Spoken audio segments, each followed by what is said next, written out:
When I was 14, my brother, sister, and I had this ritual: night swims in our backyard pool. No lights, no goggles, no opening your eyes underwater. That was the rule.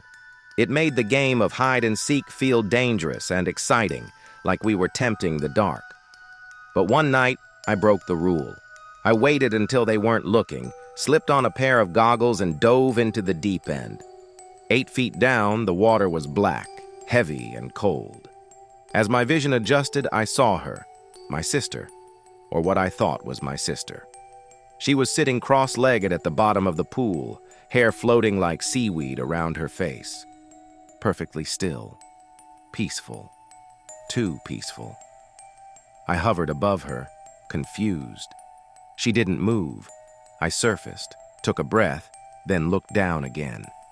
Still there, still sitting, still staring, though I couldn't see her eyes through the tangle of hair. Damn, I thought. She's really holding her breath. I dove back down, reached out and placed my hand on the top of her head. Just a light tap. "You're it," I tried to say, though the words just bubbled out. She didn't react. Not even a twitch. Her head tilted slightly, and her hair shifted just enough for me to realize something was off. Something was wrong. I stayed there with my hand on her for maybe 7 seconds, long enough to feel the cold. Then I heard my brother's voice, far off, muffled, but clear enough to shake me. "What are you doing? You've been over there forever!"